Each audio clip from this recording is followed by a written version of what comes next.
வணக்கம் ஃப்ரெண்ட்ஸ், வாங்க AK electric YouTube சேனலுக்குள்ளே போகலாம். இந்த வீடியோவில் நம்ம பார்க்க போகிறது டிரான்ஸ்ஃபார்மர் வெக்டர் குரூப் டெஸ்ட். முதல்ல இந்த டெஸ்ட்டோட பிரின்சிபல் என்னென்னு பார்த்துடுவோம்.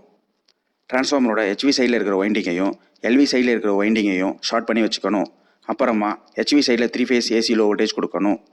வோல்டேஜ் கொடுத்த பிறகு இருக்கிற எல்லா ஃபேஸ்க்கும் இடையே வோல்டேஜ் அளவீடு பண்ணணும். அளவீடு பண்ண வோல்டேஜ் வெக்டர் குரூப் ஈக்குவேஷன்ஸ்க்கு ஏற்ற மாதிரி வந்திருக்கான்னு செக் பண்ணி வச்சுக்கணும். இந்த டெஸ்ட் டிரான்ஸ்ஃபார்மரில் எதுக்கு பண்ணுறோம்னு பார்த்துருவோம். இந்த டெஸ்ட் பண்ணுறது மூலமாக டிரான்ஸ்ஃபார்மர் டேங்க்குள்ளே இருக்க வைண்டிங் எந்த மாதிரி கனெக்ஷனில் இருக்குன்னு நாம் தெரிஞ்சுக்கலாம். 2 டிரான்ஸ்ஃபார்மர் பேரல் ஆப்ரேஷன், அதாவது இணை செயல்பாடு பண்ணும்போது வெக்டர் குரூப் சேமாக இருக்கணும். அப்படி வெக்டர் குரூப் ஒரே மாதிரி இல்லைனா ஃபால்ட் கரண்ட் அதிகமாக இருக்கும். டிரான்ஸ்ஃபார்மர் ப்ரொடெக்ஷனுக்காக ரிலே டெஸ்டிங் பண்ணும்போது வெக்டர் குரூப் மென்ஷன் பண்ண வேண்டியது வரும். அதுக்காக டிரான்ஸ்ஃபார்மர் நேம் பிளேட்டில் இருக்கிற வெக்டர் குரூப் சரியானது தானா என்பதை உறுதி செய்வதற்கு சைட்டில் இந்த டெஸ்ட் பண்ணணும். இந்த வீடியோவை ஸ்கிப் பண்ணாமல் முழுமையாக பார்த்தீங்கன்னா வெக்டர் குரூப் நேம் பிளேட்டில் எப்படி இருக்கும், டெஸ்ட் எப்படி பண்ணுறது, டெஸ்ட் ஈக்குவேஷன்ஸ் என்னென்ன தேவைப்படுது எல்லாத்தையும் தெளிவாக தெரிஞ்சுக்கலாம். இப்போ நீங்கள் பார்த்துக்கிட்டு இருக்கிறது ஒரு டிரான்ஸ்ஃபார்மரோட நேம் பிளேட். இதில் ரெட் கலரில் மார்க் பண்ணியிருக்க இடத்த பாருங்கள். வெக்டர் குரூப் Dyn11 அப்படின்னு மார்க் பண்ணியிருக்கு. Dyn11ஓட ஃபேஸர் டயக்ராம் பக்கத்தில் இருக்குது, அதையும் பார்த்து வச்சுக்கோங்க. இந்த ஸ்லைடில் வெக்டர் குரூப் கான்செப்டை பற்றி பார்க்கலாம். டிரான்ஸ்ஃபார்மர் வெக்டர் குரூப் அப்படின்னா என்பதற்கு நேரடியான பதில், டிரான்ஸ்ஃபார்மர் டேங்க் உள்ளே இருக்கிற வைண்டிங் எந்த மாதிரி கனெக்ஷனில் இருக்குது என்பதை தெரிஞ்சுக்கிறதுக்கு வெக்டர் குரூப் தேவைப்படுகிறது. அது மட்டும் இல்லாமல் டிரான்ஸ்ஃபார்மர் வைண்டிங்க்கு செகண்டரி வைண்டிங்க்கும் ஃபேஸ் டிஃப்ரென்ஸ் என்னன்னு தெரிஞ்சுக்கலாம்.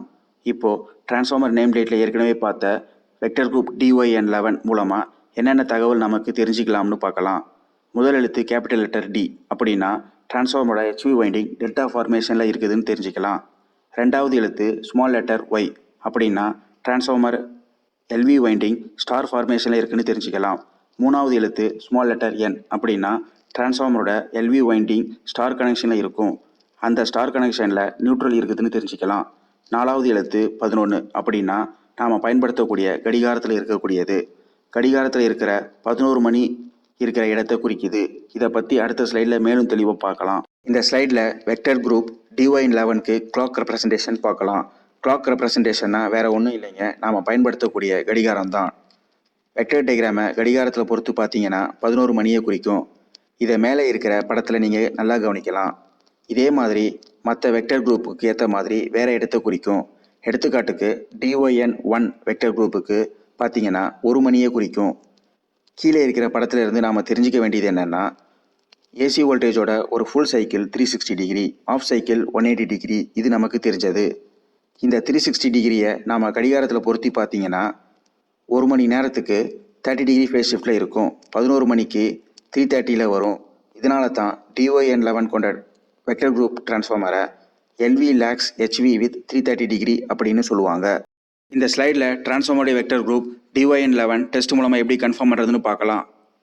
டிரான்ஸ்ஃபார்மர் பாடியை எர்த் பண்ணி வச்சுக்கணும். எல்வி சைடில் இருக்கிற நியூட்ரலை எர்த்தில் இருந்து டிஸ்கனெக்ட் பண்ணி வச்சுக்கணும். டிரான்ஸ்ஃபார்மருடைய டேப் பொசிஷன் சென்ட்ரலில் இருக்கிற மாதிரி பார்த்துக்கணும்.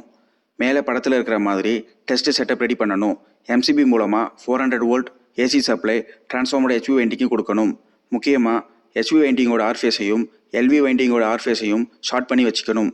ஏசி வோல்டேஜ் ஹெச்வி வைண்டிங்க்கு கொடுத்ததுக்கப்புறம் வோல்டேஜ் மெஷர்மெண்ட் எல்லா காம்பினேஷன்ஸுக்கும் மெஷர் பண்ணணும்.